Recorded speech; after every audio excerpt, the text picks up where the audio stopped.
ईश्वर ने मनुष्य को वॉक शक्ति जैसा वरदान देकर उसे धरती के सभी प्राणियों में श्रेष्ठ बनाया है। इस वॉक शक्ति का सहारा लेकर वह अपने मन के भावों और विचारों को बोलकर व्यक्त करता है, लेकिन जानवरों के साथ ऐसा नहीं है। भले ही वो आपस में अपनी भाषा में बात करते हों, पर उसे हम समझ नहीं पाते, लेकिन उनके प्रति प्यार और आदर उन्हें खूब समझ आता है। आप भी यदि जानवरों को प्यार करेंगे तो उसके बदले में वह भी बेहद प्यार करते हैं। ऐसा कहा और माना भी जाता है कि घोड़े और श्वान जैसे कुछ जानवर मनुष्य से भी अधिक भरोसेमंद और स्वामीभक्त होते हैं। ये सच है कि हमारी तरह ही बेजुबान जानवर भी प्यार करते हैं। इंसान के पास जज्बात जाहिर करने के लिए शब्द हैं, लेकिन आज का सवाल ये है कि क्या बेजुबान जानवर भी प्यार को महसूस करते हैं? दोस्तों, इस सवाल का उत्तर मैं आपको एक रोचक घटना के जरिए बताने की कोशिश करता हूं, जिसे सुनकर यकीनन आप हैरान रह जाओगे। दोस्तों,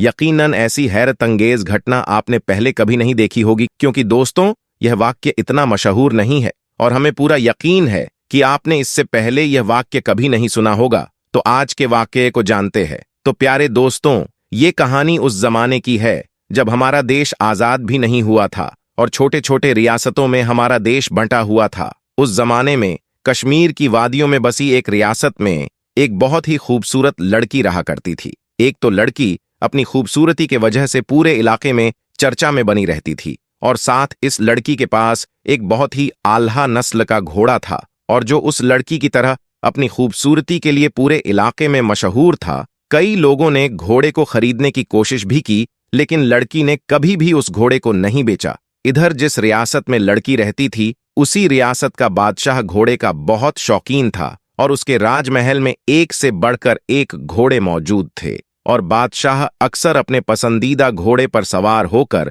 सैर सपाटे के लिए जाया करता था। और उसके साथ ही इस बादशाह को शिकार का भी बहुत शौक था, और इस काम के लिए वह अपने खेमे में मौजूद सबसे खूबसूरत और सबसे मजबूत घोड़े को लेकर जाता था। तो ऐसे में बादशाह का मूड बना, तो बादशाह ने अपनी सिपाहियों को बुलाकर कहा कि जाओ और अस्तबल में मौजूद घोड़े में से एक मजबूत घोड़े को लेकर आओ। बादशाह ने जब सिपाही से कहा तो सिपाही कहने लगा कि बादशाह सलामत, हमारी रियासत में एक लड़की है जो कि यही कोई 28 साल की है, और बादशाह सलामत, इस लड़की के पास एक बहुत ही खूबसूरत घोड़ा है जिसे लड़की के अलावा किसी ने छुआ तक नहीं है, और न ही लड़की ने घोड़े को बेचा है। जब बादशाह ने घोड़े के बारे में बात सुनी तो बस वह घोड़े को देखने के लिए बेताब हो गया। उसने फौरन सिपाहियों को हुक्म दिया कि जाओ उस लड़की से घोड़ा लेकर आओ। सिपाही उस लड़की के पास गए और कहा कि बादशाह सलामत ने आपका घोड़ा मंगवाया है, लेकिन उस लड़की ने साफ इनकार कर दिया। और जब यह खबर बादशाह के पास पहुंची तो बादशाह को बेहद गुस्सा आया कि हमें मना करने वाला आखिर यह कौन है। लेकिन दोस्तों, यह बादशाह बहुत अच्छा था। उसने अपने गुस्से को काबू किया और अपने सिपाहियों को हुक्म दिया कि उस लड़की को बाइज्जत उसके घोड़े के साथ हमारे दरबार में लेकर आओ। जब सिपाहियों ने उस लड़की से जाकर कहा कि बादशाह ने आपको आपके घोड़े के साथ बुलवाया है, तो ऐसे में लड़की मान गई और लड़की दरबार में अपने घोड़े के साथ पहुंच गई। लेकिन लड़की ने यह बात पहले से ही ठान ली थी कि चाहे कुछ भी क्यों ना हो जाए, लेकिन मैं अपना घोड़ा किसी भी हालत में बादशाह को नहीं दूंगी। और बादशाह ने जैसे ही घोड़े को देखा तो वह उसका दीवाना हो गया और वह उसकी मुंह मांगी कीमत देने के लिए भी तैयार हो गया। लेकिन लड़की ने कहा कि अगर आप अपनी पूरी रियासत भी मुझे देंगे तो भी इस घोड़े की कीमत के मुकाबले नहीं हो सकती है। मैं इस घोड़े को किसी भी कीमत पर बेचने के लिए तैयार नहीं हूं। तो इस पर बादशाह ने पूछा कि आखिर इस घोड़े में ऐसा क्या है? तो लड़की ने कहा कि बस यह मेरा पसंदीदा घोड़ा है। लड़की ने कहा, हाँ, आप चाहे तो इस घोड़े की सवारी कर सकते हैं। बादशाह ने सोचा कि चलो एक बार ही सही, घोड़े की सवारी ही कर लेता हूं। तो फिर बादशाह ने जब उस घोड़े की सवारी की तो वह उसकी दौड़ और फुर्ती का दीवाना हो गया, और वह लड़की को मुंह मांगी कीमत देने के लिए फिर से तैयार हो गया। लेकिन लड़की फिर भी इस बार न मानी और उसका जवाब ना ही था। तो बादशाह ने कहा कि ठीक है, तुम्हारी मर्जी, मत बेचो। लेकिन बादशाह कहने लगा, अच्छा तो तुम आज शिकार के लिए अपना घोड़ा हमें दे सकती हो। तो लड़की सोच में पड़ गई। फिर उसने सोचा, चलो मैं घोड़ा ही दे देती हूं। लेकिन लड़की ने कहा कि मेरी एक शर्त है, जब आप गांव में सही सलामत वापस आएंगे तो इस घोड़े को रियासत के शाही होने का हुक्म देंगे। लड़की की बात सुनकर बादशाह भी तैयार हो गया और अब वो उस घोड़े के ऊपर शिकार के लिए बिल्कुल तैयार था। बादशाह उस दिन बहुत ज्यादा खुश था। अगले दिन जब बादशाह जाने लगा तो उसके पीछे कुछ सिपाही भी निकले। जब बादशाह शिकार की जगह पर पहुंचा तो उसने घोड़े को रोकने की कोशिश की, लेकिन पूरी कोशिश के बावजूद घोड़ा नहीं रुका और घोड़ा हवा से बातें करता हुआ और अपनी पूरी रफ्तार से आगे बढ़ता जा रहा था। बादशाह के पीछे चल रहे सिपाही घबरा गए और सोच में पड़ गए कि आज से पहले तो बादशाह सलामत इससे आगे कभी नहीं गए थे, तो आखिर अभी इस इलाके में कहां जा रहे हैं। फिर वह बादशाह के पीछे चलते हैं। फिर थोड़ी देर चलने के बाद घोड़ा एक ऐसी जगह रुका जहां बहुत सारे फल और नदियां और बहुत खूबसूरत नजारा था, जिसे देखकर बादशाह का दिल खुश हो गया। उसे वहां बहुत अच्छा सुकून मिल रहा था। उसे ऐसा लग रहा था कि इससे अच्छी जिंदगी कहीं नहीं हो सकती, क्योंकि दोस्तों वहां का जो माहौल था वह बहुत ज्यादा सुंदर और शांत था, जिसे देखकर मन और दिमाग अपने आप ही शांत हो जाता था। और वहां बादशाह की पसंद के जानवर भी शिकार के लिए मौजूद थे, जिसे देखकर बादशाह और भी ज्यादा खुश हो गए। और बादशाह ने सोचा कि यह घोड़ा तो बहुत ही समझदार है, मैंने आज से पहले इससे ज्यादा खूबसूरत जगह कहीं नहीं देखी थी। फिर बादशाह ने वहां खूब शिकार किया और फल खाए और वापस आकर लड़की को उसका घोड़ा देते हुए कहा कि वाकई में आज से पहले मैंने इतना शानदार घोड़ा कहीं नहीं देखा था। इसके बाद फिर से बादशाह ने लड़की को घोड़ा बेचने के लिए कहा, लेकिन लड़की ने मना कर दिया और वादे के मुताबिक बादशाह ने घोड़े को शाही घोड़े का तगमा दे दिया। लेकिन अभी भी बादशाह के दिमाग में यह बात थी कि आखिर लड़की को घोड़े के साथ इतना लगाव क्यों है। और जहां लड़की और घोड़े की तारीफ हो रही थी और जो लोग बादशाह और लड़की से हसरत करते थे, उन्होंने गलत अफवाहें फैलानी शुरू कर दी कि इस लड़की के घोड़े के साथ नाजायज ताल्लुक थे। और कई बार हमने खुद लड़की को घोड़े के साथ सुबह जंगल में जाते देखा है। और जब यह बात बादशाह के कानों तक पहुंची तो बादशाह ने कुछ जासूसों को लड़की के पीछे लगा दिया। फिर जासूसों ने भी लड़की को सुबह घोड़े पर सवार होकर जाते हुए देखा तो उन लोगों ने कहा, जी हां बादशाह सलामत, वह लड़की रोज सुबह उस घोड़े के साथ जंगल में जाती है। और सिपाहियों ने बताया कि जब वह आती है तो उसके पास कुछ फल या फिर शिकार किया हुआ जानवर होता है। यह सब सुनकर बादशाह समझ नहीं पा रहा था कि आखिरकार असल मामला क्या है। तो फिर बादशाह ने उस लड़की से ही पूछा कि तुम जंगल क्यों जाती हो। तो लड़की ने राज से पर्दा उठाते हुए बताया कि दरअसल मैं इसी जंगल में पैदा हुई थी और मेरे माँ बाप बचपन में ही गुजर गए थे। उसके बाद से ही मैं इन्हीं जानवरों के बीच पली बड़ी हूँ। ऐसे में मुझे जानवरों से बहुत प्यार था और मैं हर जानवर का ख्याल रखती थी। इसी दौरान जंगल से गुजरते हुए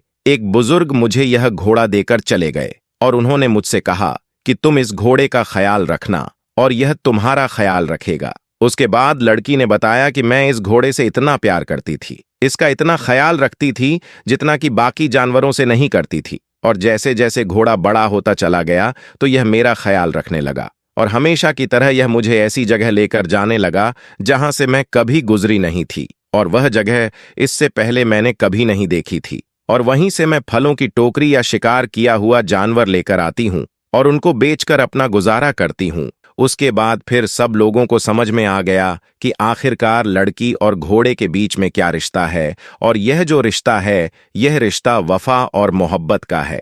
तो इस कहानी से एक बात तो समझ में आती है कि चाहे भले ही इंसान से मोहब्बत करें तो उसे धोखा मिलने की गुंजाइश तो होती है, लेकिन जब आप एक जानवर से मोहब्बत करेंगे तो आपको कभी भी धोखा नहीं मिलेगा। प्यारे दोस्तों, जैसे कि हम सभी जानते हैं कि घोड़ा एक बहुत ही वफादार और साथ निभाने वाले जानवरों में से एक होता है। घोड़ा अपनी खास आदतों की वजह से सबको अच्छा लगता है। यह इंसानों में सबसे ज्यादा घुल-मिल कर रहने वाला जानवर है, क्योंकि इस जानवर में शराफत और बुलंद हिम्मत मौजूद होती है। मगर कुछ लोगों का कहना है इस जानवर में घमंड भी पाया जाता है। इसी वजह से घोड़ा अपने आप में ही ज्यादा मस्त रहता है। चलिए दोस्तों, आपको एक और वाक्य के बारे बताता हूं। इस वाक्य को सुनकर आप हैरान हो जाएंगे और सोच में पड़ जाएंगे कि आखिर यह कैसे हो सकता है। हजरत उस्मान रजी अल्लाह ताला अन्हु का दौरा खिलाफत है। आप रजी अल्लाह ताला अन्हु अपने कमरे में बैठे हुए हैं।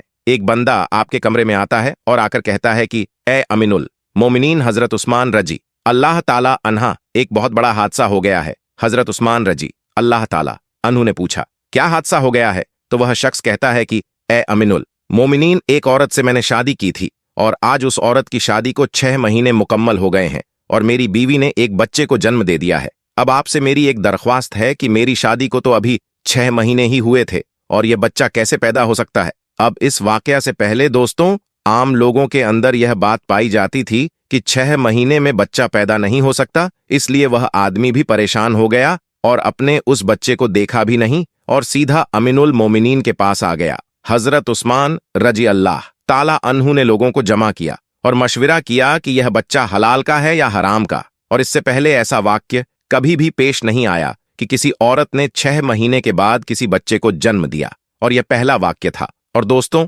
अरब के अंदर आम तौर पर 6 महीने के बच्चे को हराम का बच्चा समझा जाता था। तो मशवरे में मौजूद तमाम लोगों ने कहा कि 6 महीने का बच्चा अरब के अंदर कभी भी पैदा नहीं हुआ है, लिहाजा यह हलाल का नहीं हो सकता है बल्कि हराम का ही है। और जब हजरत उस्मान रजी अल्लाह ताला अन्हु ने तमाम लोगों से मशविरा कर लिया और हिसाब किताब वालों ने सबने यही कहा कि अरब की तारीख में 6 महीने के बच्चे को हराम समझा जाता है, तो यहां पर हजरत उस्मान रजी अल्लाह ताला अन्हा ने हुक्म दिया कि औरत को संसार कर दिया जाए। हजरत उस्मान रजी अल्लाह ताला अन्हु ने हुक्म दिया कि औरत को खुले मैदान के अंदर जमीन में गाड़कर रज्जन का अमल शुरू कर दिया जाए। अब जैसे ही आपने हुक्म दिया और आपने यह फैसला फरमाया तो यह खबर आसपास के इलाकों में फैल गई और चलते चलते यह खबर हजरत अली रजी अल्लाह ताला अन्हा के कानों में भी जा पहुंची। अब हजरत अली उस मैदान के बजाय जहां उस औरत को संसार किया जाना था,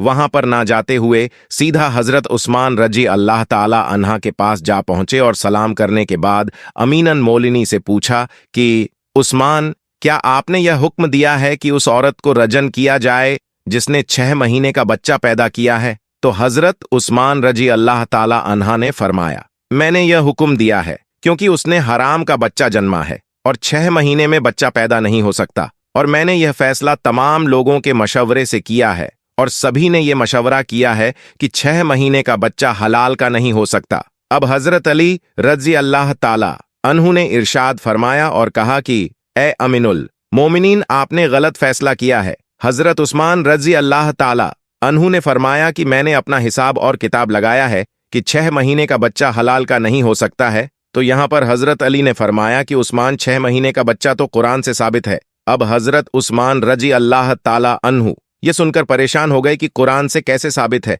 फिर हजरत उस्मान राजी अल्लाह हो ताला अन्हु ने कहा कि अच्छा, ये तो 2.5 साल बनते हैं, अब इसमें से 6 महीने का बच्चा कैसे निकलेगा? तो हजरत अली ने फरमाया कि दूसरी आयत पढ़ो, अल्लाह फरमाता है कि 2 साल दूध पिलाने के 30 महीनों में 2 साल निकालो, और जब आप 24 महीने निकालेंगे तो पीछे 6 महीने बचेंगे। तो हजरत उस्मान रजी अल्लाह ताला अन्हु फरमाने लगे कि ए अली, बात तो तुमने बिल्कुल ठीक कही है। हजरत अली रजी अल्लाह ताला अन्हु ने फरमाया, कयामत तक अगर किसी औरत का 6 महीने का बच्चा बिस्तर पर पैदा हुआ है तो उसे हलाल किया जाएगा, हराम नहीं, क्योंकि यह कुरान की आयत के मुताबिक है। और सारी दुनिया झूठी हो सकती है लेकिन कुरान पाक की बात कभी झूठी नहीं हो सकती। हजरत उस्मान रजी अल्लाह ताला अन्हु ने फौरन सिपाहियों को दौड़ाया। अल्लाह ना करे कि उस औरत को संसार कर दिया जाए तो कयामत के दिन मैं उस्मान को क्या बोलूंगा। हजरत उस्मान रजी अल्लाह ताला अन्हु रोने लगे और आपकी चीख निकल गई और आप अपने आप से फरमाने लगे,